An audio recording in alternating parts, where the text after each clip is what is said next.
जय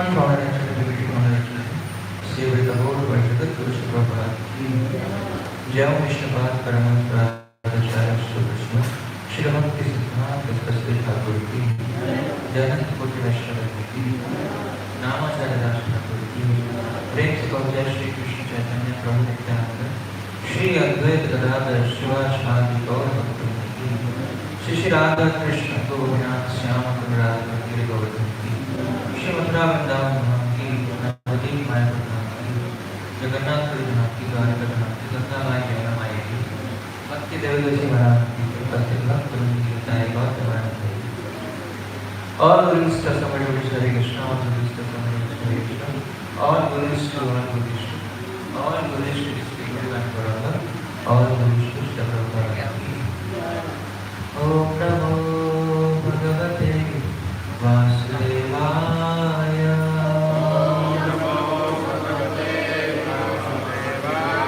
Om Namo Bhagavate Vasudevaya.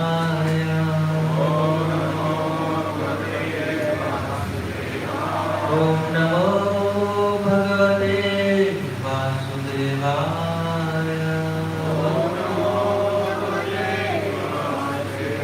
Narayanam Namaskritya Naram Chaiva Narottamam Devim Saraswatim Vyasam Tato Jayamudiraye Nashyaprayesu Abhadreshu Nityam Bhagavad Sevaya Bhagavati Uttam Shloke Bhaktir Bhavati Nastiki. जैसे कि हम लोग कृष्ण कथा पढ़ रहे हैं पिछले एक हफ्ते से, तो आज हम जो भगवान द्वारा जो दावा किया उसका जो पान है उसके बारे में चर्चा करेंगे। तो ये श्लोक है, ये जब दावाग्नि लग जाती है तो सभी ग्वालवाल भगवान से प्रार्थना कर रहे हैं कि कृपा करके मुझे इससे बचाओ। तो आप मेरे पीछे दोहरा सकते हैं इसको। कृष्ण कृष्ण महावीर हे राम अमोघ विक्रमा दावाग्निना दह्यमान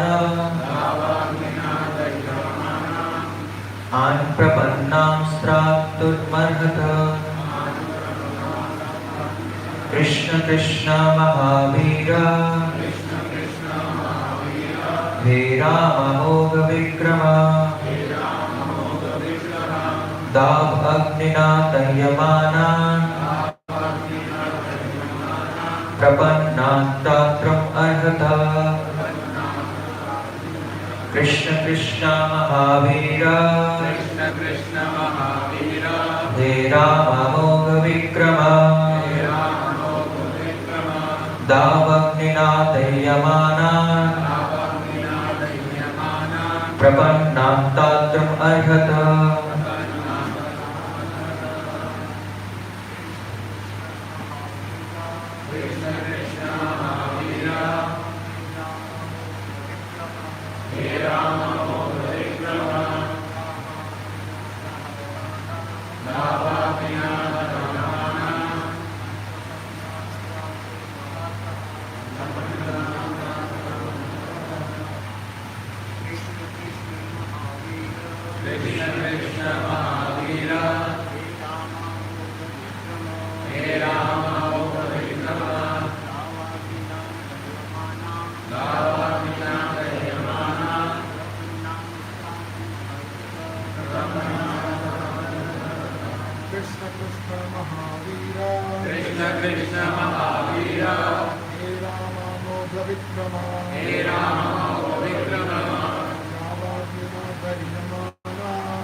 धन्यवाद। कृष्ण कृष्ण महावीर हे रामो वैष्णव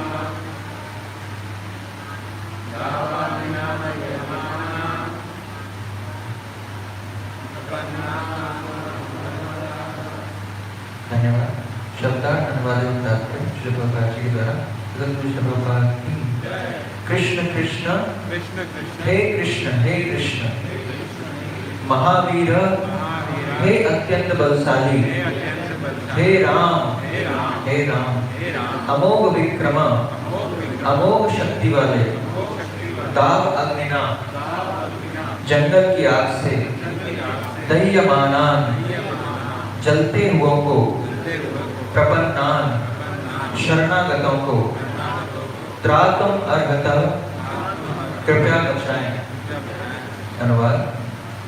ग्वालवाला ने कहा, हे कृष्ण हे महावीर, हे राम, हे अमोघ शक्तिशाली, कृपा करके अपने उन भक्तों को बचाएं जो जंगल की इस अग्नि से जलने ही वाले हैं और आपकी शरण में आए।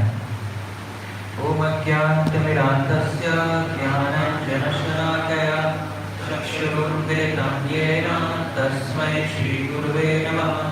श्रीचैतन्यमनोभीष्टं स्थापितं येन भूतले स्वयं रूप कदा मह्यं ददाति स्वपदान्तिकं। वन्देऽहं श्रीगुरो श्रीयुतपदकमलं श्रीगुरुं वैष्णवांश्च श्रीरूपं साग्रजातं सहगण रघुनाथान्वितं तं सजीवं साद्वैतं सावधूतं हरिजनसहितं कृष्ण चैतन्यदेवं श्रीराधा कृष्णपादान् सहगण ललिता श्रीविशाखान्वितांश्च। हे कृष्ण करुणा सिन्धु दीनबन्धु जगत्पते गोपेश गोपिका कान्त नमस्तुते। तप्त कांचन गौरांगी श्री राधे वृंदावनेश्वरी विश्वभानुसुते देवी प्रणमामि हरिप्रिये। वाञ्छाकल्पतरुभ्यश्च कृपा सिन्धुभ्यैव च पतितानां पावनेभ्यो वैष्णवेभ्यो नमो नमः। जय श्री कृष्ण चैतन्य प्रभु नित्यानंद श्री अद्वैत गदाधर शिवासादि गौर भक्तवृंद। हरे कृष्णा कृष्णा कृष्णा हरे हरे हरे राम राम राम हरे हरे। नमो विष्णुपादाय कृष्णपृष्ठाय भूतले श्रीमते भक्तिवेदांत स्वामिनिति नामिने। नमस्ते सरस्वते देवे गौरवाणी प्रचारिणे निर्विशेष शून्यवादी भाष्यादेशतारिणे।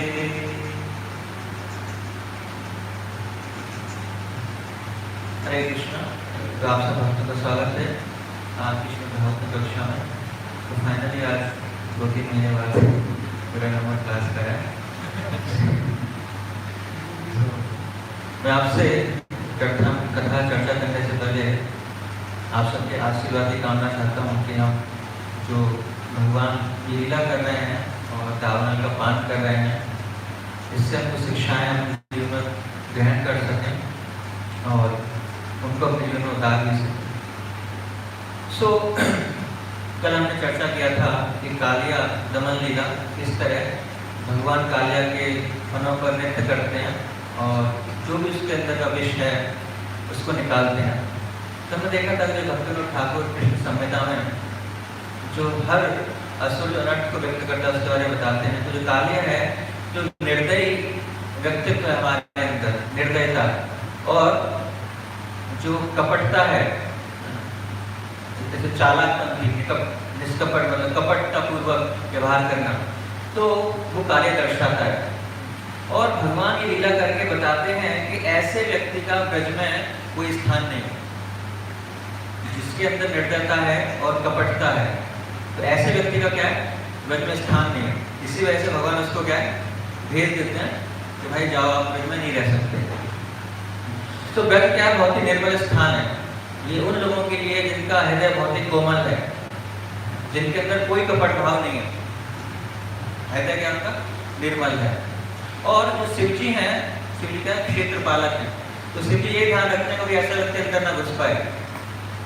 और अगर बाई चांस कोई घुस भी जाता है, हम जैसे अधम लोग चले जाते हैं वृंदावन, क्या है खाली 100-150 रुपये की टिकट लगनी है बस ट्रेन की, और एक दो दिन की छुट्टी लेनी है, वृंदावन पहुंच गए, तो हम अपने आपको सोचते हैं कि हमारे पता नहीं कितने सौभाग्य का उदय हुआ है, वृंदावन जाने का मौका मिला है।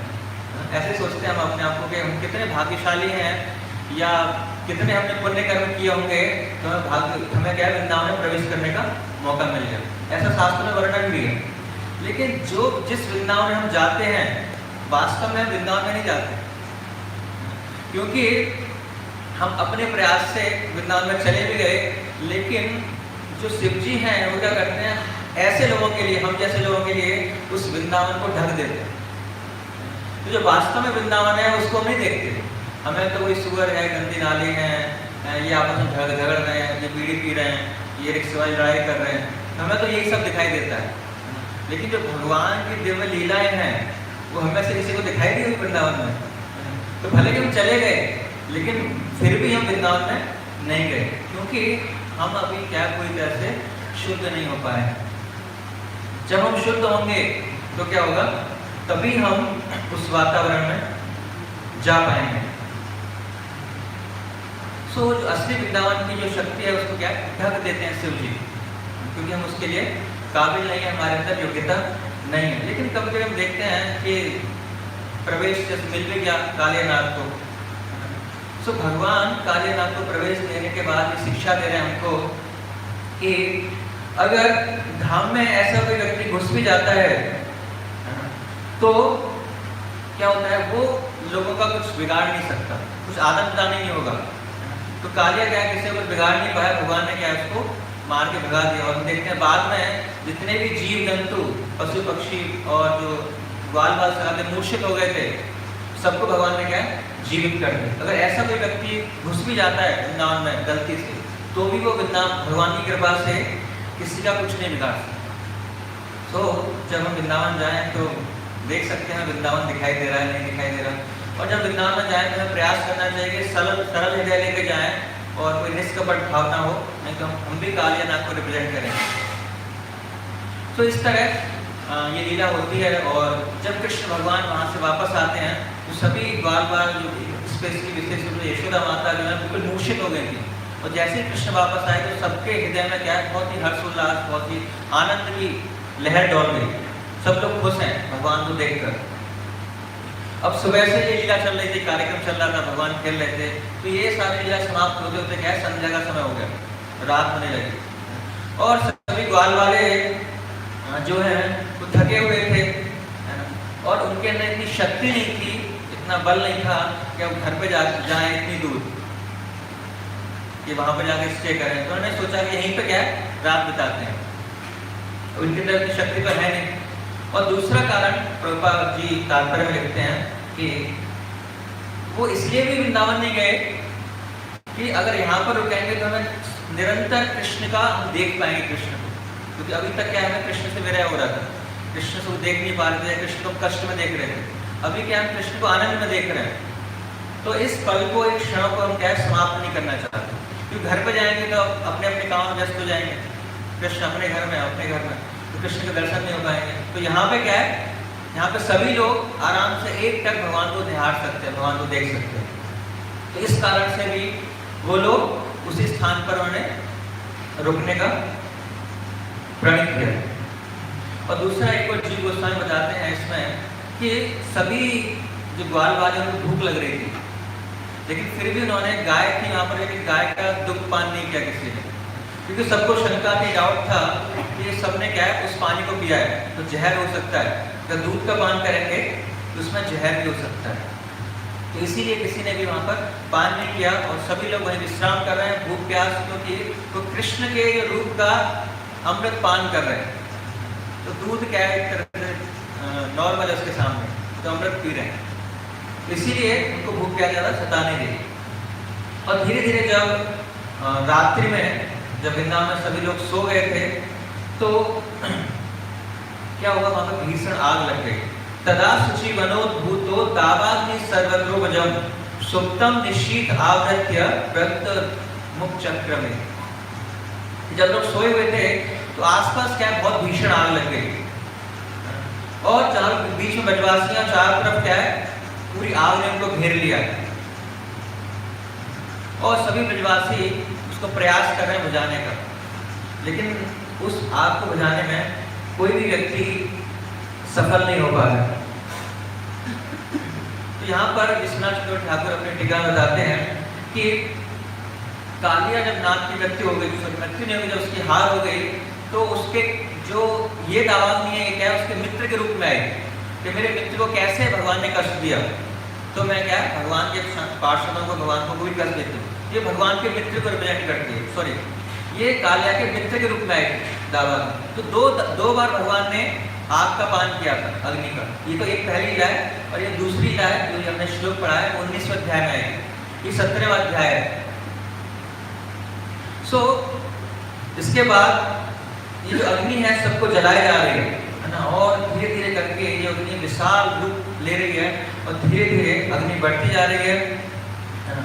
और सभी ग्वाल वाले, जैसे हम देखते हैं कि जैसे ही जो ग्वाल वाले हैं उनके जीवन में कोई कष्ट आता है तो कृष्ण की शरण में आते हैं, कृष्ण की शरण में जाते हैं। तो यहाँ पर उन्होंने देखा कि नहीं हमारे बस की बात नहीं है, इसको हम काबू में नहीं कर सकते, तो सभी ग्वाल वालों ने कहा कृष्ण की शरण ग्रहण और फिर से भगवान से प्रार्थना करते हैं। क्या ये वाला श्लोक नहीं आ गया? कृष्ण कृष्ण महाभाग हे रामावित विक्रमा एष घोर तमो बहिस्त्रान वकान ग्रसते न।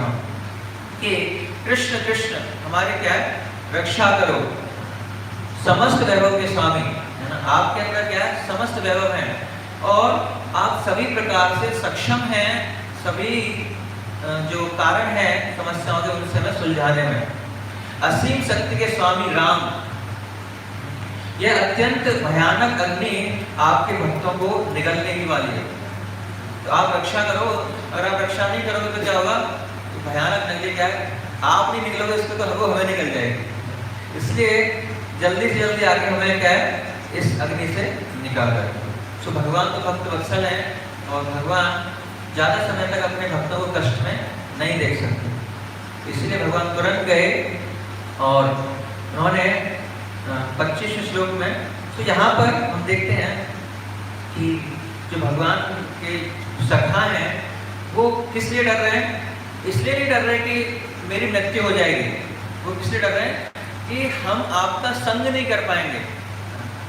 अब उनको मृत्यु का भय नहीं है कि मृत्यु हो जाएगी, उनको किसका भय है कि कृष्ण से वियोग हो जाएगा हमारा, कृष्ण हमसे दूर चले जाएंगे, कि अगर हमारी मृत्यु हो गई तो हम नो मोर कृष्ण देव, कि हम कृष्ण का संग नहीं कर पाएंगे। सुदुस्तारान स्वान पाहि कालाग्नि सुहृदय प्रभो न शक्नु मत सुचरणम सत्य मुक्तम कुतो भयम। हे प्रभु, हम आपके सच्चे मित्र तथा भक्त हैं, आप इस दुर्लभ काल रूपी अग्नि से हमारी रक्षा कीजिए। समस्त भय के भगाने वाले आपके चरण कमलों में हम कभी नहीं त्याग सकते। तो हमें क्या भय है कि हम आपके चरण कमलों को कभी नहीं त्याग सकते। तो अगर हमें इसने पान कर लिया, निगल लिया, तो क्या है, फिर हमारा जो आपके चरण कमलों में आश्रय है वो छूट जाएगा। तो इसीलिए हमें बचाओ, मृत्यु का भय नहीं है, इसका भय है क्योंकि आपके चरण कमलों से जो विरह है उसको हम नहीं सहन कर सकते, इसीलिए आप आओ और हमें बचाओ। फिर 25वें श्लोक में भगवान रक्षा करते हैं, इत्थम सजन वैक्लव्यम निरीक्ष्य जगदीश्वर तमग्निमपिबत्ति मनंतो नंत शक्ति भक्त। अपने भक्तों को इतना व्याकुल देखकर भगवान इतना व्याकुलता में कभी देख नहीं सकते, जैसे व्याकुलता में देखते हैं तुरंत भगवान ने क्या किया, जो अनंत कोटि ब्रह्मांड के स्वामी हैं उन्होंने अपने अनंत शक्ति को धारण करने वाले भगवान ने उस भयंकर दावाग्नि को निगल लिया। और जैसे ही दावाग्नि को निकला तुरंत सभी ब्रजवासियों क्या आनंद प्राप्त हुआ, शांति प्राप्त हुई और सभी लोग क्या फिर से उसी अवस्था में हो गए। तो उन्होंने देखा कि बहुत सारे स्ट्रगल्स आ रहे हैं, बहुत सारी परेशानी आ रही है। पहले कालिया आ गया दावाग्नि आ गया, जल्दी जल्दी कहाँ पे अपने घरों की तरफ जल्दी से निकलते हैं, अभी कुछ और ना आ जाए यहाँ पर। तो जल्दी जल्दी सभी ब्रज में प्रवेश करते हैं, सभी गायों के साथ, ग्वाल वालों के साथ, क्योंकि सभी लोग ने वहीं पे विश्राम किया था, कोई भी घर नहीं गया था। ग्वाल वाले, बच्चे वगैरह इत्यादि सभी लोग वहीं पर थे।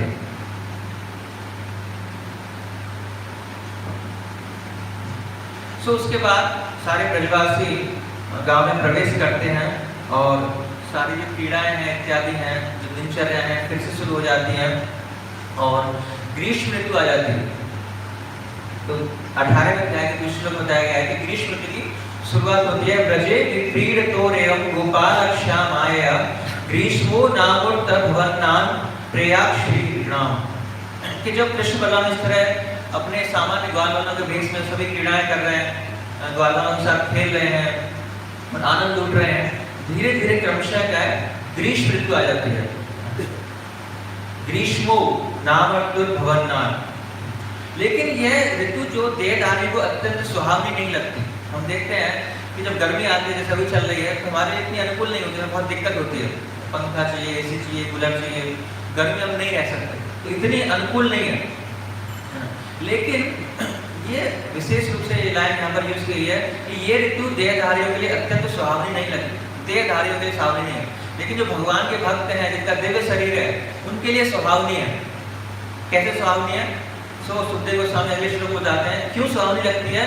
सच वृंदावन गुणेर वसंत एवं लक्षितः यत्रास्ते भगवान साक्षात नामेन सह केशव। क्यों सुहावनी लगती है? फिर भी भगवान साक्षात कृष्ण बलराम सहित वृंदावन में रह रहे हैं, क्योंकि उस ऋतु में साक्षात कृष्ण और बलराम भी उस समय सभी ग्वाल वालों के साथ रह रहे हैं, क्रीड़ा कर रहे हैं। तो इसीलिए जो ग्रीष्म ऋतु भी है वो कैसे कर रही है? बसंत ऋतु के समान गुण प्रकट कर रही है। बसंत ऋतु क्या है? बहुत ही सुहावनी लगती है, चारों तरफ हरियाली होती है, पेड़ पौधे में फूल फल आते हैं, चारों तरफ ग्रीनरी है। जो ग्रीष्म ऋतु में उसमें सूखा पड़ जाता है, सारे पेड़ सूख जाते हैं, लेकिन बसंत ऋतु में क्या होता है? चारों तरफ हरियाली होती है। लेकिन सुखदेव गोस्वामी बता रहे हैं क्योंकि भगवान कृष्ण बलराम साक्षात वहां पर हैं, इसीलिए जो ग्रीष्म ऋतु भी है, जो गर्मी का सीजन भी है, वो भी कैसा प्रतीत हो रहा है? बसंत ऋतु के जो गुण हैं, जो लक्षण हैं, ऐसे प्रकट हो रहे हैं। तो इसीलिए जो देहधारियों को आनंद प्रदान नहीं करती, लेकिन वृंदावन में जो भगवान के भक्त हैं, पार्षद हैं, उनको ये ऋतु भी क्या है? आनंद प्रदान कर रही है। सो फिर हम देखते हैं कि इसमें आगे जाके भगवान फिर से गौचारण लीला करते हैं और प्रलंबासुर का वध होता है, जो आप लोग ऑलरेडी सुन चुके हैं जब भगवान बलराम की कथाएं चल रही थी। तो सभी लोग खुश थे, भगवान ने जो बलराम जी ने प्रलंबासुर का वध कर दिया और सभी लोग फिर से उनके भगवान की गुणों की लीला कर रहे थे वृंदावन में कि भगवान ने ऐसा कर दिया, पहले कालिया को मारा, अगासुर, फिर अभी प्रलंबासुर को मारा। तो भगवान कितने शक्तिशाली हैं। और फिर धीरे धीरे 19वां अध्याय शुरू होता है जिसमें भगवान के द्वारा जो दावाग्नि का पान किया जाता है। दावाग्नि मतलब जो फॉरेस्ट फायर। अभी जो अग्नि थी ये पहले अग्नि कैसी थी? ये फॉरेस्ट फायर नहीं थी, ये संसार दावदत्त, जो प्रभुपाद जी बार बार कहते हैं दावाग्नि संसार क्या है? दावाग्नि की तरह, दावानल है, जो फॉरेस्ट फायर की तरह। लेकिन जो अभी अग्नि थी पहली वाली, ये फॉरेस्ट फायर नहीं थी, ये उसके मित्र द्वारा भेजी गई थी जो उनको कष्ट देने के लिए। तो वो तो वैसे ही उसी में लग गई थी आग। लेकिन अभी की जो अग्नि है क्या है? फॉरेस्ट फायर है। तो जब भगवान ग्वाल वालों के साथ गैया चराने, बछड़े चराने जाते हैं वहाँ पर, और सभी ग्वाल वाले अपने क्रीड़ा में मस्त हैं, और धीरे धीरे हम देखते हैं कि गाय वगैरह दिखाई नहीं दे रही। गाय क्या धीरे धीरे चढ़ते चढ़ते वो क्या बहुत दूर चली जाती हैं। तो सुखदेव गोस्वामी इसका वर्णन करते हैं, क्रीड़ा सत्तेषु गोपेषु तद्भावो दूरचारिणी स्वैरम चरन्त्यो विविशु तृणलोभेन ग्रहणाम। कि जब ग्वाल वाले क्या कर रहे थे? क्रीड़ा सत्तेषु, अपनी क्रीड़ा में आसक्त थे, खेलने में इतने व्यस्त हो गए कि उनका ध्यान जो था अपनी गायों से छूट गया। गाय किधर जा रही, कभी हम देखते हैं, कभी किसी कार्य में या बचपन में हम खेलने में इतने व्यस्त हो जाते हैं, इतने मग्न हो जाते हैं कि किसने क्या बोला, कहाँ कोई चीज़ कहाँ चले, कुछ ध्यान नहीं रहता। तो ऐसे ही ग्वाल वाले जो है इतने ध्यान मग्न हो गए, व्यस्त हो गए, आसक्त हो गए क्रीड़ाओं में, जो है ध्यान नहीं रहा कि हमारी गाय कहाँ है ना। गोपेषु तद्भावो दूरचारिणी। तो इस अवस्था में क्या हुआ? गाय क्या हो, चढ़ते चढ़ते दूर चली गई। स्वयं चरन्त्यो, अपने आप स्वयं, कोई पीछे से उनको हाथ नहीं रहा, कोई भेज नहीं रहा, कोई फोर्स नहीं पीछे से, अपने आप स्वयं वो क्या है? दूर चली गई। और क्या था? एक तो जैसे मैंने बताया कि ग्रीष्म ऋतु थी, तो ग्रीष्म ऋतु में क्या है, घास सूख जाती है और घास कम थी, तो ये कारण था कि चढ़ते चढ़ते यहाँ पे घास नहीं, दूसरी घास की तलाश में बढ़ते बढ़ते आगे बहुत दूर चले गए। और दूसरा तृणलोभेन, लोभ के कारण कि घास जा रही है यहाँ नहीं, तो अत्यंत लोभ के कारण वो उनका प्रभावित तात्पर्य में लिखते हैं, आचार्य बताते हैं कि उनका पूरा संतुष्टि, उनका पेट भर चुका था, लेकिन फिर भी लोभ के कारण क्या हुआ, वो और आगे जा रही है, और घास है, फिर और घास है, और घास है, धीरे धीरे वो क्या है, पूरे जो ग्वाल वाले थे उनसे बहुत दूर चले गए। तो यहाँ से हमें शिक्षा मिलती है कि दो महत्वपूर्ण शिक्षाएं हम यहाँ से ले सकते हैं जो हम साधकों के लिए। पहला है स्वयं, स्वयं मतलब इंडिपेंडेंट, कि गाय को कोई देखने वाला नहीं था, वो इंडिपेंडेंट हुई, स्वतंत्र हो गई, तो क्या है, बहुत दूर चले गए। ऐसे ही जब हम साधक भक्त जो है इंडिपेंडेंटली बिहेव करते हैं, व्यवहार करते हैं, कोई देखने वाला नहीं है, या हम अपनी जो इंद्रियां हैं उनको खुला छोड़ देते हैं, स्वतंत्र छोड़ देते हैं, तो क्या होगा, वो ऐसे दूर चले जाएंगे। जैसे यहाँ पर उनके लिए सफिशिएंटली ग्रास थी, तो पहला लेसन क्या है कि अगर हम उनको स्वतंत्र छोड़ देंगे अपनी इंद्रियों को, तो क्या होगा, वो इधर उधर भागेंगे और उनकी लगाम को नहीं कसेंगे। तो जैसे हम प्रपाली उदाहरण देते हैं रथ का, तो इंद्रिय क्या है, घोड़े के समान है, तो घोड़े को कंट्रोल नहीं करेंगे तो क्या होगा, उनकी लगाम खींच के नहीं रखेंगे, तो क्या होगा, इधर उधर भागेंगे। तो इंडिपेंडेंट नहीं छोड़ना है उनको, नहीं तो क्या होगा, दूर चले जाएंगे, हमारे कंट्रोल से बाहर हो जाएंगे जो हमारी सेंस। और दूसरा सिद्धांत हम ले सकते हैं यहाँ पर कि जैसे गायों ने सफिशिएंटली खा चुकी थी, लेकिन फिर भी क्योंकि उन्हें ताजा ताजा घास खाने को मिल रही थी, तो लालच के कारण तो क्या हुआ, आगे चले गए। तो यहाँ से हम दूसरा सिद्धांत दे सकते हैं कि अगर हम भी ऐसे ही लालच रखेंगे भौतिक वस्तुओं में, तो क्या होगा, तो आगे जाके हमें कई सारी परिस्थितियों का सामना करना पड़ेगा जो हमारे भक्ति के जीवन के लिए क्या है, सही नहीं है, फेवरेबल नहीं है। तो साधकों के लिए ये दो महत्वपूर्ण सिद्धांत हम यहाँ से ले सकते हैं, इनका हमें ध्यान रखना है। हमें ग्रीड नहीं करना, लालच नहीं करना, और हमेशा हमें डिपेंडेंट रहना है कि अपने सेंसेस को, इंद्रियों को क्या है, कंट्रोल में रखने का प्रयास करना है। अगर हम कंट्रोल में नहीं रखेंगे तो क्या है, इधर उधर भागेंगे। सो वो गाय चढ़ते चढ़ते एक भाग से दूसरे भाग में चली गई। जब खाने को नहीं मिल रहा है तो उन्हें क्या पता कितनी दूर आ गए, खाते जाते खाते खाते क्या है, तो बहुत दूर आ गए। और इसमें बताया गया है कि गायों के साथ साथ बकरियां भी थी, भैंसें भी थी, जिसमें से मुख्यतः गायें थी। वो चढ़ते चढ़ते एक बहुत ही, एक जो मूज, एक पेड़ होता है जिससे मूज की रस्सी बनती है, तो ऐसा प्रदेश जो ऐसे वन में उन्होंने प्रवेश किया, उसमें घुस गई। और वहां पर जैसे ग्रीष्म ऋतु में बहुत गर्मी थी, और गर्मी में ऐसे जो पशु हैं उनको प्यास भी लग रही थी, क्योंकि खाने को तो मिल रहा है, लेकिन जब हम खाते हैं तो क्या, खाने का प्यास भी लगती है, और वहां पर पानी तो है नहीं अभी, और गर्मी के कारण उनकी प्यास क्या है, और बढ़ रही है। और जब प्यास बढ़ रही है तो उनको कष्ट हो रहा है, और कष्ट के कारण क्या है, चिल्लाने लगे। अब वो हमारी तरफ चिल्लाते नहीं, उनके रमाती हैं, तो वो चिल्लाने लगी कि उन्हें कष्ट हो रहा है। तो जब ये सीन चल रहा था तो ग्वाल वालों को थोड़ा सा ध्यान आया कि समथिंग इज मिसिंग, कुछ छूट रहा है। खेलते खेलते कोई ध्यान आता है, अभी तक तो आ सकते कोई ध्यान नहीं था उनको, लेकिन खेलते खेलते ध्यान आया कि कुछ तो अजीब है।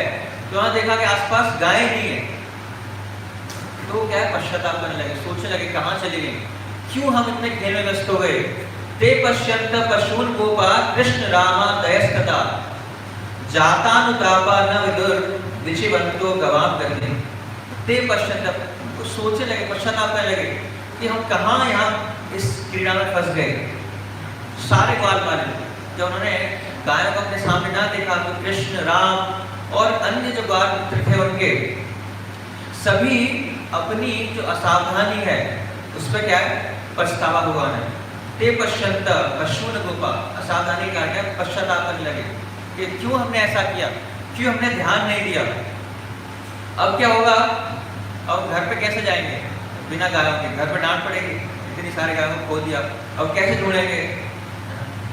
और उन्होंने बहुत प्रयास किया, चारों तरफ देखा, 1-2 किलोमीटर की रेंज में कहीं ढूंढ ही नहीं पा रहे उनको, और वो सोचने लगे, समझ नहीं पा रहे, वो पता नहीं लगा पा रहे कि इस अवस्था में गाय कहाँ चलेगी। हम तो अभी 2 मिनट हो गए खेलते खेलते, क्योंकि जब हम ऐसे आसक्त होते हैं किसी चीज़ में, खेलने में या भौतिक भोग में, तो हमें समय का पता ही नहीं लगता। हमें लगता है 1 मिनट हुआ है, लेकिन धीरे धीरे पता पड़ा 1 घंटा हो गया है ना। फ़ोन खोला ही था खाली एक व्हाट्सएप मैसेज चेक करने के लिए, एक नोटिफिकेशन आया था, है ना, कब 1 घंटा बीत गया पता ही नहीं पड़ा। तो ऐसे ही ग्वाल वाले खेलने मस्त थे, उनको पता ही नहीं पड़ा कब समय व्यतीत किया, और इतनी देर में वो सोच रहे गाय यहीं पहुँच जाऊँगी, लेकिन वो तो बहुत दूर चली गई है। वहाँ तक क्या है, जो ग्वाल वाले हैं पता नहीं लगा पा रहे कहाँ पर ग्वाल जो गाय है वो चली गई। तो यहाँ से हम सिद्धांत सीख सकते हैं कि जब हम भगवान की सेवा कर रहे हैं तो हमें अपनी इंद्रियों पर भी क्या है ध्यान रखना चाहिए, कहीं इंद्रियां कहीं और तो नहीं जा रही, क्योंकि अगर इंद्रियां चली गई तो क्या है, हमें एक समस्याओं के सागर में, समस्याओं के तालाब में वो इंद्रियां हमें ले जाएंगे। अगर हम भगवान की सेवा भी कर रहे हैं, हमें लगेगा भगवान की सेवा कर रहे हैं, लेकिन फिर भी इंद्रियां इतनी स्ट्रांग है, इसी वजह से शास्त्र में वर्णन किया गया हमें इनसे हमेशा ध्यान रखना है। एक सन्यासी थे इस्कॉन में, जो इनिशिएटिव गुरु भी थे, जो दीक्षा भी देते थे, तो इनके बारे में बीमारी हुई, उनका ट्रीटमेंट चल रहा था। तो उस बीमारी की बहुत ही विशेषज्ञ थी, एक महिला थी, स्त्री थी, वो उन्हीं की डिसाइपल थी, शिष्या थी।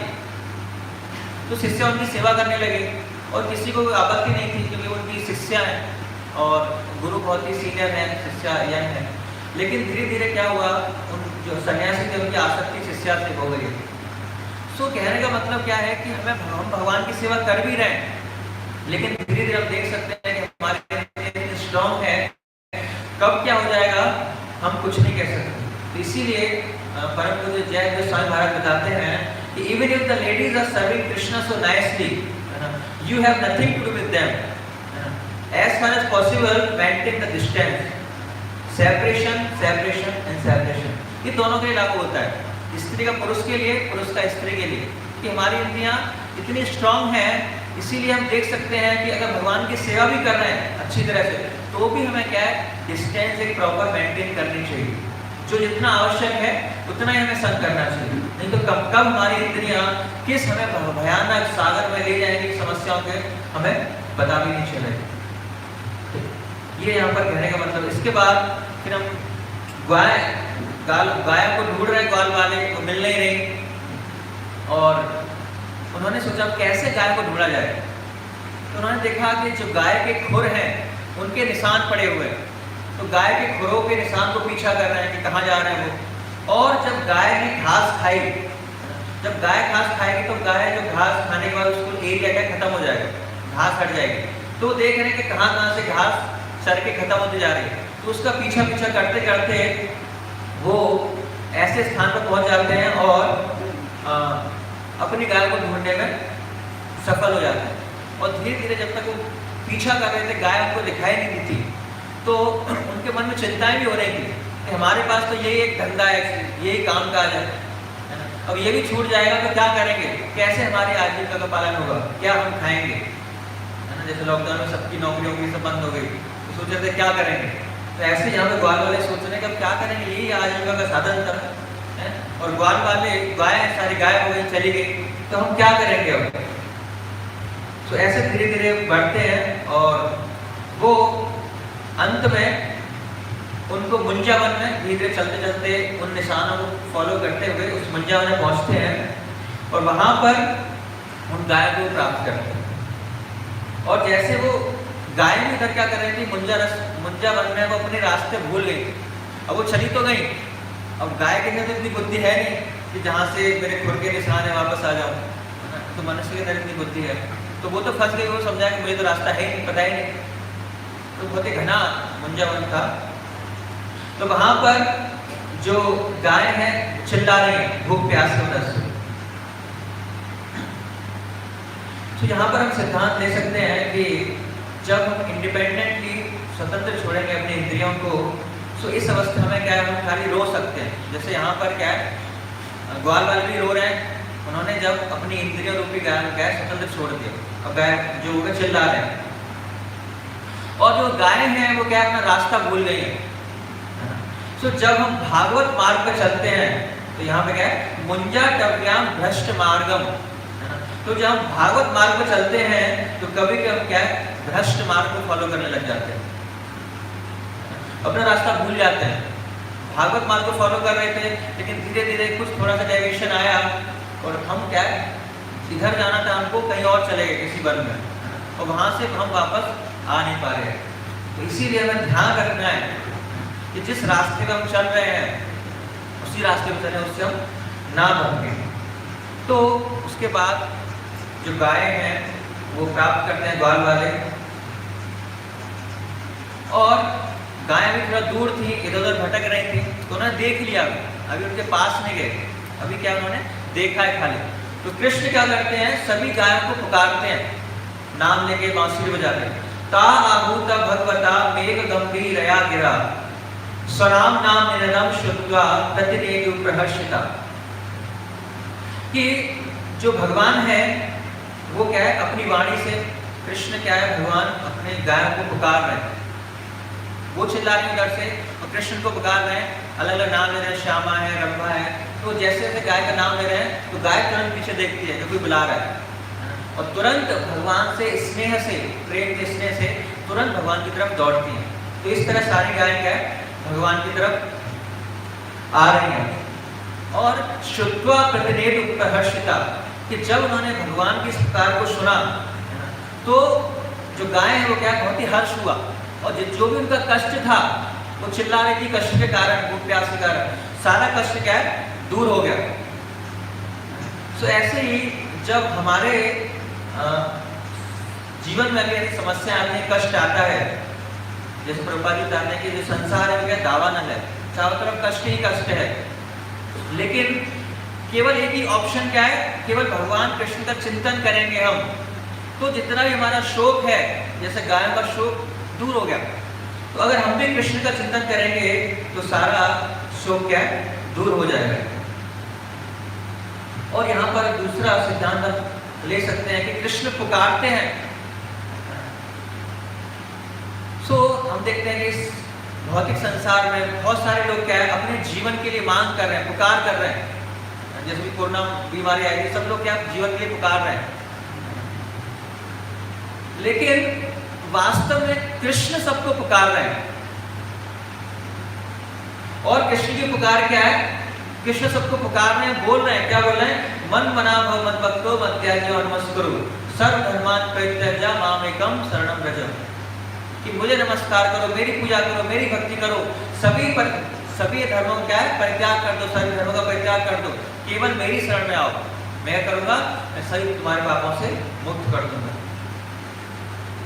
लेकिन भगवान बुला रहे हैं, लेकिन हम सुन नहीं रहे, भगवान की पुकार इग्नोर कर रहे हैं, और इसीलिए हम इन सारे कष्टों में हैं। लेकिन यहाँ पर हम देख रहे हैं भगवान ने पुकारा गायों को, तो गायों ने उनको रेसिप्रोकेट किया, गायों ने सुना उनको, और जैसे ही सुना गायों ने तो क्या हुआ, जो गाय थी उनका सारा कष्ट जो था दूर हो गया। तो अगर ऐसे ही हम भी अपने जीवन से कष्ट को हटाना चाहते हैं, तो जो भगवान की पुकार है, कौन सी पुकार, मन मुना मद भक्तो सर्व धर्मान् परित्यज्य, इन पुकारों को जब हम सुनेंगे तब हमारे जीवन का क्या है, जितने भी हमारे जीवन में दुविधाएं हैं वो सारी चली जाएंगी।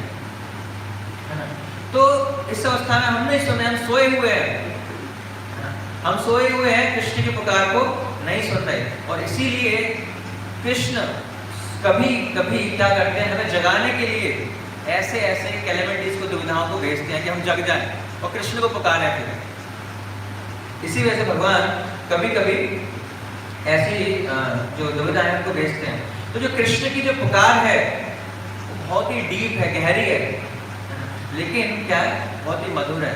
अगर हम उसको सुनेंगे ध्यानपूर्वक और उसको अपने जीवन में अप्लाई करेंगे तो हमें मधुर लगेगा। इसीलिए हमें क्या करना है, अगर हमें अपने जीवन में सुख ही चाहिए, संतुष्टि चाहिए, तो क्या करना पड़ेगा, भगवान की पुकार को हमें सुनना है, स्वीकार करना है। तो इस तरह ग्वाल वाले अब मिलन हो जाता है उनका गायों से, और वो खुश हैं कि ठीक है, अब हमारी आजीविका का साधन फिर से वापस आ गया, और बहुत खुश हैं, और सोच रहे हैं कि अब बहुत सारी दुविधाएं आ रही हैं, तुरंत हमें क्या क्या है, घर वाले हमारे वेट कर रहे होंगे, शाम हो गई है, तो अब तुरंत चलते हैं। तो जैसे ही सब लोग तैयारी करते हैं कि अब चलने का प्रयास करते हैं, चलो वृंदावन वापस चलते हैं, तुरंत क्या होता है, बहुत प्रचंड दावाग्नि जो है पूरे फॉरेस्ट में क्या है, आग लग जाती है। और जो मूज जो होता है वो क्या है, बहुत ही फेवरेबल है अग्नि के लिए, बहुत जल्दी आग लगती है उसमें। और देखते ही देखते जो दावाग्नि क्या बढ़ती जा रही है, ततः समन्ता देव धूमकेतु यद्यक्षयाभूत क्षयकृत वनो कसाम समीरितः सारिथोन नोल मुल्के गिलेरिना स्थिर जंगमान महान। धूमकेतु मतलब धुआं, कि धुआं सिम्टम है, जहाँ धुआं दिखाई देता है आपको दूर से, क्योंकि आग तो कहीं दिखाई नहीं देती आपको, बहुत कई किलोमीटर से देख रहे हो तो क्या दिखाई देगा आपको, धुआं दिखाई देगा। तो पहले दूर से धुआं दिखाई दिया लोगों को कि कहीं आग लग रही है, और धीरे धीरे जो आग जो है प्रचंड, वो धीरे धीरे क्या है, चारों तरफ फैल जा रही है। सहसा चारों दिशाओं में महान दावाग्नि प्रकट हुई, जिससे जंगल के समस्त प्राणियों के नष्ट होने का संकट उत्पन्न हो गया। सारथी तुल्य वायु अग्नि को आगे बढ़ाती जा रही है और चारों ओर भयानक चिंगारियां निकल रही हैं। निसंदेह इस महान अग्नि ने अपनी ज्वाला रूपी जिह्वाओं से समस्त चराचर की ओर फैला दिया। तो सारे जीव जो है, जो पशु पक्षी हैं, जो जंगल में रह रहे हैं, सभी दुखी हैं कि अब हम नाश होने वाला है। और अग्नि और बढ़ रही है, कौन साथ दे रहा है उसका है? कौन साथ दे रहा है, कौन अग्नि को बढ़ा रहा है? जो वायु है, वायु अग्नि को कैरी कर रही है और उस अग्नि को बढ़ा रही है। सो हम देखते हैं कि जो पिछला दावाग्नि थी, उसमें जो दावाग्नि थी वो किसने भेजा था, वो उसकी मित्र थी। लेकिन यहाँ पर आचार्य बताते हैं कि जब ये इंसिडेंट जो है, पहले प्रलंबासुर जब आया तो प्रलंबासुर अपने साथ ही अपने मित्र को लेके आया था दावानल को। उसने बोला कि कृष्ण बलराम का वध तो मैं कर दूंगा, और जो बाकी जो लोग बचेंगे वो आप अग्नि के माध्यम से सबको जला देना। तो अपने साथ ही लेके आया था। तो जैसे प्रलंबासुर का वध हुआ, तुरंत ही उसके बाद ही ये लीला होती है। तो हम देखते हैं अपने जीवन में कि कई बार हम भी ऐसे कार्य करते हैं, जैसे यहाँ पर जो आग है, सॉरी जो हवा है, वो क्या कर रही है, आग को बढ़ाने का प्रयास कर रही है, कार्य कर रही है।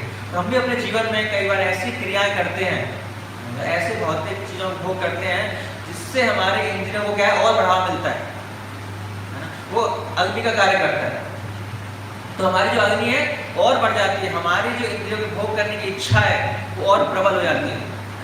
ऐसे जगह जाते हैं, या इसीलिए भगवान गीता में क्या कहते हैं, कि मन को कंट्रोल करना है तो क्या, वैराग्य। वैराग्य का मतलब क्या है, कि ऐसी परिस्थितियों को अवॉइड करना कि जिससे हमारे इंद्रियां क्या और प्रबल हो जाए। तो इसीलिए हमें ऐसी एक्टिविटीज या ऐसी परिस्थितियों को अवॉइड करना है कि जिससे हमारी जो इंद्रियों की अग्नि है वो ज्यादा प्रबल ना हो। फिर धीरे धीरे जो अग्नि थी वो चारों तरफ भयंकर रूप से फैल रही थी, और सभी लोग इस अग्नि को देख के डरने लगे। और रक्षा के लिए, जैसे पहले श्लोक हमने देखा, जैसे ग्वाल वालों या ब्रजवासियों के जीवन में कोई भी कष्ट आता है तो क्या करते हैं, भगवान से कामना करते हैं, अब आप हमारी रक्षा करो। और फिर भगवान से वो इस तरह प्रार्थना करते हैं, जिस श्लोक लोगों में लिखा हुआ है, कृष्ण कृष्ण महावीर हे रामामोघ विक्रमा दावाग्निना दह्यमानान् प्रपन्नानास्तु अर्मथ। हे बलराम, हे कृष्ण, हे महावीर, हे परम शक्तिशाली, आपने तो इतने बड़े बड़े असुरों का वध किया, परम शक्तिशाली हो। अभी रिसेंटली आपने प्रलंबासुर का वध किया है, उससे पहले कालिया का वध किया, तृणावत का, संकटासुर का, इतने सारे जो असुर हैं उनका वध किया। आप परम शक्तिशाली हो, तो कृपा करके अपने उन भक्तों को बचाएं जो जंगल में अग्नि से जलने ही वाले हैं, तुरंत क्या है, जलने ही वाले हैं, और जो आपकी शरण में आए हैं। हम सब क्या आपकी शरण में आए हैं और बिल्कुल जलने ही वाले हैं। अग्नि जो है बहुत ही स्पीड से हमारी तरफ आ रही है। इसीलिए आप क्या करो, जो आपकी शरण में हम लोग आए हैं, हमारी रक्षा करो। ये बहुत महत्वपूर्ण श्लोक है और बहुत सुनने में भी अच्छा है, देखने में भी अच्छा लग रहा है। इसीलिए मैंने बोर्ड पे लिखा है, इसको श्लोक को याद कर सकते हैं। और जब हमारे जीवन में कष्ट आए तो हम भी भगवान को ऐसे पुकार सकते हैं, तभी भगवान हमारे पास आएंगे। तो बहुत महत्वपूर्ण श्लोक है। सो जो भगवान है, भगवान हमें सभी कष्टों से बाहर निकालने में समर्थ हैं। असमर्थ नहीं कृष्ण धारे सर्वबल, कि भगवान किसी भी कार्य को करने में असमर्थ नहीं है, उनके पास समस्त बल है। तो इसीलिए हमें हर परिस्थिति में भगवान का ही स्मरण करना चाहिए। अगर हमारे जीवन में कष्ट आते हैं तो यहाँ पर हम सिद्धांत ले सकते हैं, भगवान को पहली बार भगवान को बुलाना चाहिए, अपना प्रयास हमें नहीं करना चाहिए। और ऐसे जीव जो है बहुत सौभाग्यशाली हैं जो अपने कष्टों से बाहर निकालने के लिए भगवान को याद करते हैं। ऐसे जीव क्या है, बहुत भाग्यशाली है। तो हमें भी भाग्यशाली बनना है इन बार वालों की तरह, और भगवान को बुलाना है, हे कृष्ण, हे महाबाहो, हमारी रक्षा करो। नूनम त्वगान दद्वा कृष्ण न चाहन्त्यवसादितम वयम ही सर्वधर्मज्ञ त्वन्नाथातप्त परायणा, कि निसंदेह आपके अपने मित्रों को तो नष्ट नहीं होना चाहिए। ये समस्त वस्तुओं की प्रकृति को जानने वाले हमने आपको अपना स्वामी मान रखा है और हम आपके शरणागत हैं। तो उसी कंटिन्यूशन में प्रार्थना है कि आपने क्या है, अगर आप भगवान हो तो आपकी जिम्मेदारी है ना, आप मित्र हो तो आपकी मित्रता का कर्तव्य है दूसरे मित्र की रक्षा करना, तो हमारी रक्षा करो। और हमने आपको स्वामी मान रखा है, तो स्वामी को क्या अपने सेवक की रक्षा करनी चाहिए, उसका दायित्व है। और हम आपके शरणागत भी हैं। इतने सारे आर्गुमेंट दे रहे हैं कि आपको रक्षा करनी है। तो जो व्यक्ति भगवान को बुलाता है, भगवान को पुकारता है, तो उसको उसके जीवन में कोई समस्या नहीं आती। यहाँ से भी सिद्धांत है, भगवान का नाम क्या है, कृष्ण एक जनार्दन है कि जब भगवान को लोग रोते हुए पुकारते हैं कि मुझे इस कष्ट से उबारो, प्रपन्नार्थी हरा, हरा मतलब कि जब वो हमारे सारे दुखों को हर लेते हैं, इसीलिए भगवान का नाम हरा। और इवन जो व्यक्ति भगवान से डायरेक्ट संबंध नहीं है, जिसका दूर स्थित है, उसकी भगवान क्या है, रक्षा करते हैं तुरंत आकर। और उनका कहना जो भगवान से डायरेक्ट संबंधित हैं, जो भगवान की सेवा कर रहे हैं, जो भगवान को जानते हैं, तो उनको तो रक्षा करने के लिए भगवान आएंगे ही आएंगे। जैसे हम देखते हैं गजेंद्र का उदाहरण देखते हैं, तो गजेंद्र को नहीं पता था भगवान कौन है क्या है, तो उन्होंने कहा कि जो भी सुप्रीम है वो आगे बचाओ मेरे को, तो उनकी भी भगवान ने आगे रक्षा की। तो लेकिन जो जिनसे भगवान का संबंध है, जो भगवान को जानते हैं मेरा संबंध क्या है, तो यहाँ पर तो ग्वाल वाले भगवान से संबंध बता रहे हैं कि आप स्वामी हमारे, हम आपके शरणागत हैं, तो उनकी रक्षा करने क्यों नहीं आएंगे, उनकी भी रक्षा करने भगवान जरूर आएंगे। और आगे भगवान आते नहीं हैं। और आगे सुखदेव गोस्वामी बताते हैं, बशो निशम्त कृपणम बंधु नाम भगवान हरि निमीलयत मां वैष्णव लोचना नित्य भाषता, कि अपने मित्रों को ऐसे दयनीय वचन सुनकर भगवान कृष्ण ने उनसे कहा, तुम लोग केवल अपनी आंखें मूंद लो और डरो नहीं। क्योंकि भगवान यहाँ पर कह रहे हैं कि आंखें बंद कर लो। तो पहला कारण है यहाँ पर कि भगवान इस वजह से कह रहे हैं कि सब लोग भयभीत थे, इतनी अग्नि लग रही है, तो भगवान ने कहा आंखें बंद कर लो, चिंता मत करो, आंखें बंद करो, दिखाई नहीं देगा आपको, और आपको जो अंदर का डर है वो निकल जाएगा। और दूसरा, भगवान ने सोचा अगर ये लोग आंखें खुली छोड़ देंगे तो क्या होगा, ये देखेंगे मेरी आंखें, मैं दावाग्नि का मैंने दावाग्नि करके पान कर लिया, और जब ये देखेंगे तो जाके क्या करेंगे, यशोदा माता को बोलेंगे कि अभी तक तो ये मिट्टी खाता था, आजकल क्या है, आग भी पीने लगा है। तो इसीलिए भगवान ने कहा आंखें बंद कर लो आप। हरि शब्दे नानर्थता द्वि मुख्यत्व, कि यहाँ पर हरि शब्द चैतन्य चेतावनी में बताया गया है, हरि शब्दे नानार्था द्वि मुख्यात्मा सर्व मंगल हरे प्रेम दिया हरे मना, कि जो हरि शब्द है उसके बहुत सारे अर्थ हैं, लेकिन उसमें से दो जो है वो प्रमुख हैं। एक मीनिंग है भगवान क्या करते हैं, भक्तों के जीवन से जितने भी इनऑस्पिशियस अपवित्र चीज है उनको हर लेते हैं। और दूसरा मीनिंग है कि वो भक्तों के मन को क्या आकर्षित करते हैं। तो दो मीनिंग है। तो हम देखते हैं कि महाभारत के युद्ध में हम देखते हैं अर्जुन क्या है, सो रहे थे, युद्ध के बाद क्या रेस्ट कर रहे थे, और भीष्म पितामह उधर क्या कर रहे हैं, दुर्योधन ने भीष्म पितामह के साथ मिलकर उनको उकसाया, और भीष्म पितामह ने क्या किया, ये मेरे 5 बाण, कल 5 पांडव नहीं बचाएंगे। उन्होंने दुर्योधन को दे दिए। तो यहाँ से हम सिद्धांत क्या लेते हैं कि इवन भक्त जो है सोए हुए हैं, उनको नहीं पता कि मेरे ऊपर क्या आपदा आने वाली है, लेकिन फिर भी भगवान क्या है, ऐसे सोए हुए भक्तों की भी रक्षा कर रहे हैं। भगवान जग रहे हैं, भगवान को टेंशन है कि उधर क्या है, उधर ये रणनीति चल रही है, भाई अर्जुन तेरा काम हो गया, अर्जुन आराम से सो रहे, कुछ बताई नहीं। लेकिन भगवान क्या है, भगवान इस परिस्थिति में भी फिर कुछ अरेंजमेंट करते हैं और आगे चल के हम देखते हैं पांडवों की रक्षा होती है। तो इसका मतलब ये नहीं है कि भक्तों को हमेशा केयरलेस हो जाना चाहिए कि भगवान तो रक्षा करेंगे, सो आराम से, क्या दिक्कत है। इसका मतलब ये नहीं, तो हमें अपनी रक्षा का स्वयं भी ध्यान रखना है। भगवान तो रक्षा करेंगे करेंगे, तो ऐसे इसका मतलब ये नहीं कि जानबूझकर हम अग्नि में प्रवेश कर जा रहे हैं या पहाड़ से कूद जा रहे हैं। भगवान देखते हैं, जैसे सत्यवान पहले सीरियल आया था ना, तो बच्चे अपने आप जंप करते थे कि सत्यवान बचाने आएगा, है ना। तो ऐसा नहीं होगा, तो हमें इतना केयरलेस भी नहीं होना। और जैसा हम देखते हैं कि कभी कभी अगर ऐसे कोई केयरलेस हो भी जाता है तो भी भगवान क्या रक्षा करते हैं, लेकिन तो भी केयरलेस नहीं होना है। जैसे हम देखते हैं चैतन्य महाप्रभु जब काल कृष्णदास को साथ में लेके जाते हैं, तो वो क्या है, किसी असंगति के कारण गलत चीजों में पड़ जाते हैं, चैतन्य महाप्रभु को क्या वहां से निकाल के लाते हैं, तो भी भगवान क्या है, रक्षा करते हैं। और जो कृष्ण भगवान हैं हमेशा उत्साहित रहते हैं भक्तों की रक्षा करने के लिए।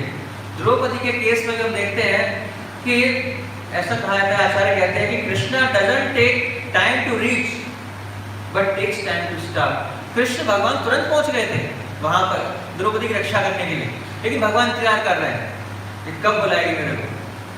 तो कृष्ण भगवान क्या है, समय नहीं लेते पहुंचने में, लेकिन कब सुरक्षा देनी है, मुझे कब बुलाएगा, उसके लिए वो क्या है, वेट करते हैं।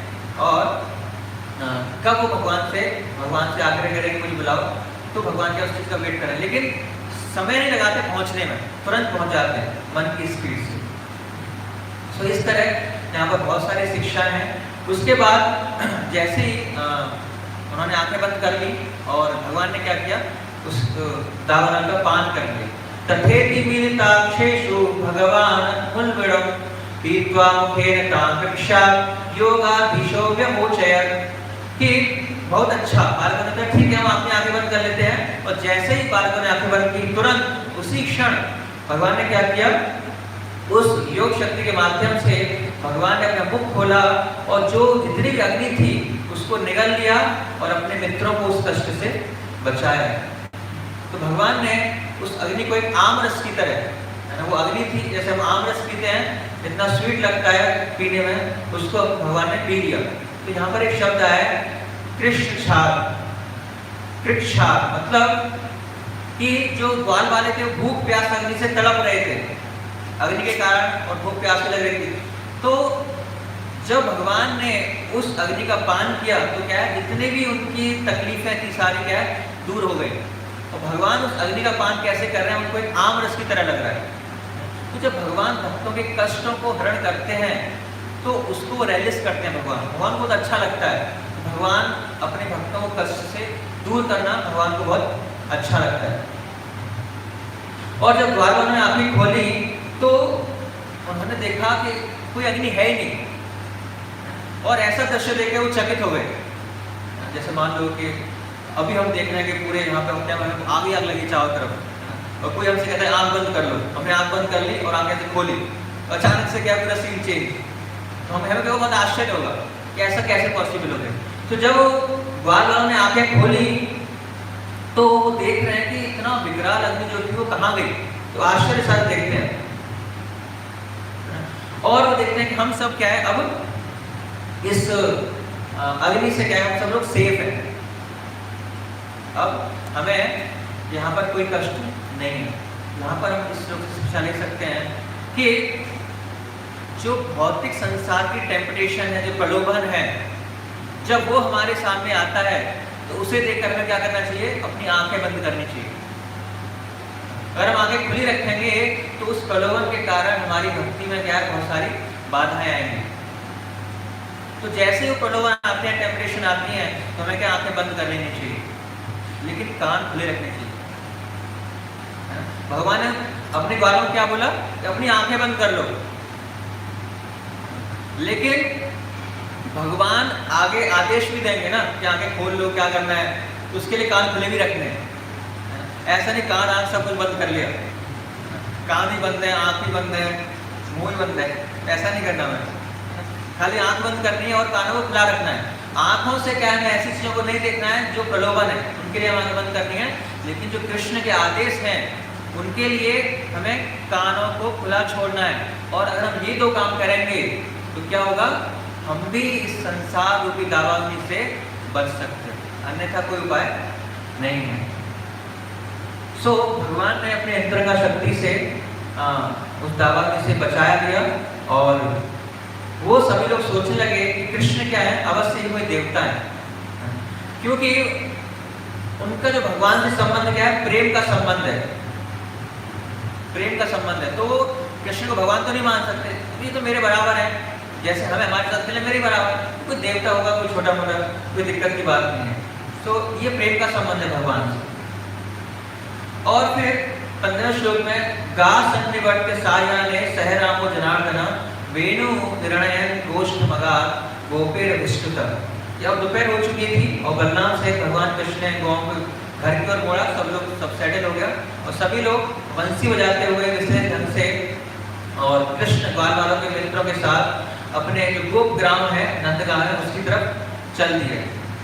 तो इस तरह कृष्ण ने जो दावाग्नि का पान किया और उससे जितने भी जीव जंतु थे उस जंगल के अंदर उनको भी संतुष्टि दी। और अब क्या वो कहाँ जा रहा है, अपने गांव की तरफ प्रस्थान कर रहे हैं, है ना। और वहां पर प्रस्थान कर रहे हैं और वहां पर भी जो अग्नि लगी हुई है उसको शांत कर रहे हैं। वहां पर क्या अग्नि लगी हुई है, यस्य कुक्षा विदम सर्वम सात्मम भाति यथा तथा तत्ववति पहियम तत् सर्व किमितम मायना व्यय। कि इधर तो जंगल के जो जीव थे उनकी विरह को दूर किया, उनके कष्ट को दूर किया, और दूसरी तरफ क्योंकि भगवान बहुत समय से क्या है गौचारण लीला में है, तो जो गोपियां हैं, जो सखियां हैं, वहां पर भगवान के विरह में जल रही हैं, तो उनको भी कष्ट हो रहा है वहां पर। क्योंकि जब भगवान सुबह निकलते थे गौचारण लीला के लिए तो गोपियां हमेशा सोचती, चिंतन करती रहती थी भगवान क्या कर रहे होंगे, कब भगवान आएंगे, तो उनके विरह में वो अग्नि जल रही होती थी। तो यहाँ पर भगवान ने कष्टों को दूर किया ग्वाल वालों को, और वहां से निकलकर अब क्या गांव की तरफ जा रहे हैं, गांव की तरफ जा रहे हैं। तो वहां पर भी जो सखियों, जो गोपियों का कष्ट है, जो उनका विरह है, उनको भी दूर कर रहे हैं। तो इस तरह हम देखते हैं कि भगवान लीलाओं के माध्यम से अपने भक्तों के कष्टों को दूर कर रहे हैं। और जैसे जो ग्वाल वाले हैं वो जंगल के अग्नि में जल रहे थे, उसी तरह गोपियां क्या है भगवान की विरह के अग्नि में जल रही थी। तो जो ग्वाल वाले हैं उनको जंगल के अग्नि से मुक्त कराया और वापस आकर क्या किया उन्होंने, गोपियों की अग्नि है उसको विरह के अग्नि से मुक्त कराया। और जब उनकी विरह के अग्नि से मुक्त हुई तो गोपियों को क्या कैसा अनुभव हुआ, गोपी नाम परमानंद आसीत गोविंद दर्शने क्षणम युगत सद विभम यासाम ये न विवाह भवन। कि गोपी नाम परमानंद आश्रित गोविंद दर्शन है, जैसे ही भगवान को देखा कि भगवान गायों के साथ आ रहे हैं, तो उस दर्शन को देख के गोविंद का दर्शन जैसे हुआ तो उनको परम आनंद की प्राप्ति हुई। सारे विरह की अग्नि थी, दुख था, सारा दुख दूर हो गया, क्योंकि उनकी संगति के बिना एक क्षण भी उन्हें क्या है 100 युगों के समान प्रतीत होता है, बहुत कष्ट होता है। तो इस तरह भगवान यहाँ पर ग्वाल वालों की अग्नि से भी रक्षा कर रहे हैं और विरह की अग्नि से गोपियों की अग्नि है उनकी भी यहाँ पर भगवान लौट कर रक्षा कर रहे हैं। तो इस तरह लीला है, भगवान लीला करते हैं भक्तों को आनंद प्रदान करने के लिए। तो यहाँ पर भक्तों को, सारे ब्रजवासियों को भगवान इस लीला के माध्यम से भी क्या आनंद प्रदान कर रहे हैं। जैसे कि हमने बताया था कि सारे जो असुर हैं कुछ न कुछ अनर्थों को रिप्रेजेंट करते हैं। तो जो पहली दावाग्नि है वो रिप्रेजेंट करती है जो वैष्णव के बीच झगड़ा है, उसको रिप्रेजेंट करती है। इसलिए हमें वैष्णव के बीच झगड़ा, सांप्रदायिक झगड़ा, हिंसा नहीं करनी चाहिए, वैष्णव का सम्मान करना चाहिए। और जो दूसरी दावाग्नि जो हमने डिस्कस की विस्तृत में, ये प्रलंबासुर की मित्र थी और ये जो धार्मिक सिद्धांतों का पालन ना करना या जो नास्तिकतावाद है उसको रिप्रेजेंट करती है। तो इसीलिए हम देखते हैं कि हमें इससे नास्तिक है कि नास्तिक हम भी हैं। ऐसा नहीं कि नास्तिक बाहर वाले लोग नास्तिक हैं, हमारे अंदर भी काफ़ी परसेंटेज का नास्तिकवाद है। नास्तिकवाद मतलब आस्तिक मतलब भगवान में विश्वास। तो हमारा भगवान में कितना विश्वास है? हो सकता है 1%, 2%, 3%, 10%, 20%, लेकिन बाकी कितना है? हम नास्तिक। इतना हम आस्तिक हैं, भगवान में विश्वास है, लेकिन इतना परसेंट हमारा भगवान में विश्वास नहीं है। हो सकता है 50-50 हो, वो डिपेंड करता है परसेंट टू परसेंट। तो हम सभी नास्तिक हैं, तो इसीलिए हमें इस नास्तिकतावाद से क्या है, ऊपर उठना है और भगवान में विश्वास रखना है, भगवान के शास्त्रों में विश्वास रखना है और अधार्मिक कार्यों से दूर रहना है। तो ये इस अनर्थ को हम इस लीला के माध्यम से दूर कर सकते हैं। हरे कृष्ण। जगत गुरु श्री प्रभुपाद की, कृष्ण लीला की, जन्माष्टमी महामहोत्सव की, जगत गुरु श्री प्रभुपाद की। हरे कृष्णा कृष्णा कृष्णा हरे हरे राम राम राम। किसी कोई प्रश्न है तो पर्सनल पूछ सकते हैं, सवाल हो चुका है, इनको जाने हो जाए। हरे कृष्ण।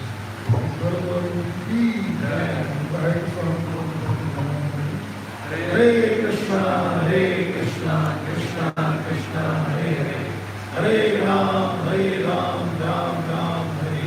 अब बोलते रिक्वेस्ट करेंगे 3 मिनट में